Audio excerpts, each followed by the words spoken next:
Have you ever wondered what would happen if you simply stopped sleeping? Not for one night, not for two, but for as long as your body could possibly endure. It's a question that sounds almost too strange to take seriously, and yet somewhere, right now, someone is testing the limits of exactly this. At first, it feels almost harmless. A few groggy mornings, some heavy eyelids, maybe a headache. You tell yourself you'll catch up on the weekend, the way most people do. But somewhere deep inside your brain, a war is quietly building. And most people have no idea how fast that war can turn against them, or how little warning it gives before it does. The first 24 hours feel deceptively survivable. Your reaction time slows, your patience shortens, colors seem a little duller, sounds a little sharper. Scientists compare this stage to having a blood alcohol level high enough to fail a sobriety test. You wouldn't be allowed to drive. And yet, this is only the beginning. Your body hasn't even started fighting back yet. By the second day without sleep, something stranger starts happening. Your body begins hunting for rest in places it was never designed to find it. Brief flashes called microsleeps begin creeping in. Your eyes stay open. Your body keeps moving. But for 1 or 2 seconds at a time, your brain simply shuts off. You won't even notice it happening. That's the terrifying part. Pilots, drivers, and surgeons have all experienced this exact phenomenon without any memory of it afterward, which is part of what makes it so dangerous. So why would evolution build something so fragile? Wouldn't it make more sense for humans to push through, to stay alert when danger is near? The answer runs deeper than willpower. Sleep isn't a pause button for the brain. It's maintenance, it's repair, it's memory, filed and sorted like a nightly archive. Skip it, and the filing cabinet begins to overflow. Every experience from the day before still sits there, unsorted, competing for space it was never given time to organize. By the third day, the mind starts bending reality. Shadows move when they shouldn't. Whispers appear in silent rooms. This isn't imagination, and it isn't weakness. Researchers studying extreme sleep deprivation have documented hallucinations this early, sometimes even sooner in people under high stress.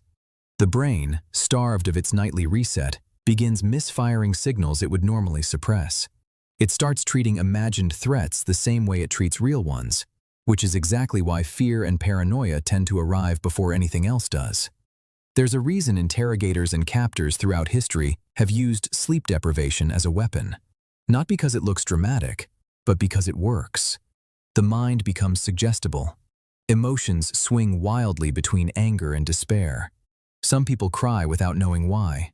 Others laugh at things that aren't funny. The emotional control center of the brain, the amygdala, becomes dangerously overactive, while the prefrontal cortex, the part responsible for logic and self-control, quietly goes dark. It's a bit like removing the brakes from a car while pressing harder on the gas.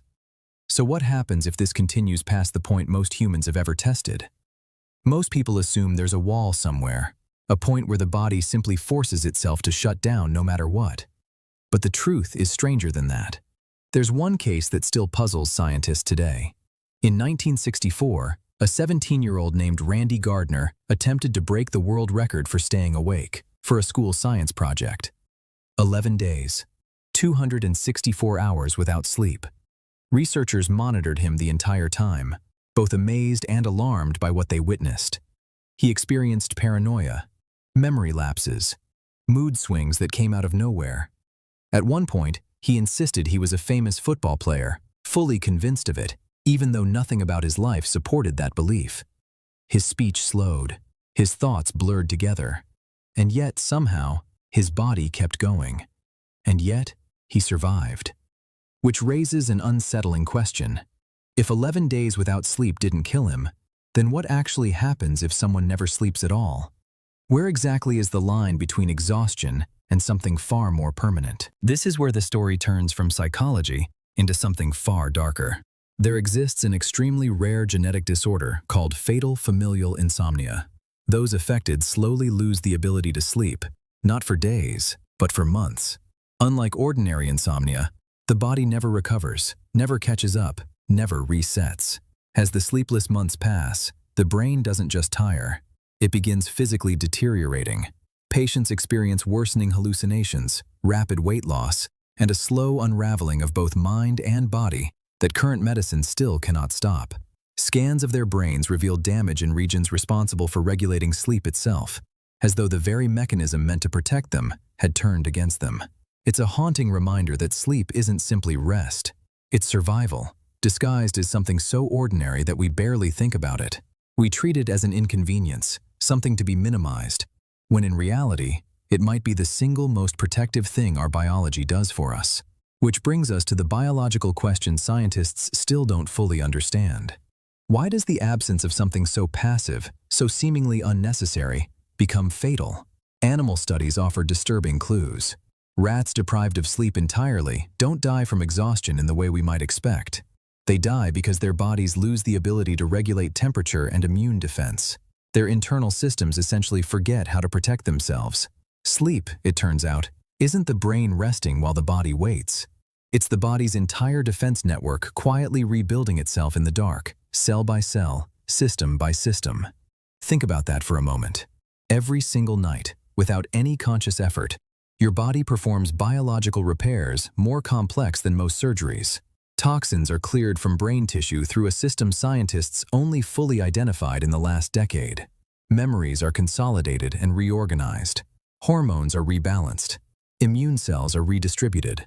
All of it happening silently while you're doing nothing at all. It's easy to mistake stillness for inactivity, but almost nothing about sleep is passive. Maybe that's the strangest part of this entire mystery. The one moment of the day when you feel the least productive is actually the moment your body is working the hardest to keep you alive. What looks like doing nothing is, biologically speaking, one of the most active processes you'll ever experience. So the next time exhaustion creeps in and sleep starts pulling you under, it might be worth pausing for just a second, because what feels like giving in might actually be the only thing standing between you and the slow, quiet collapse of everything sleep was built to prevent.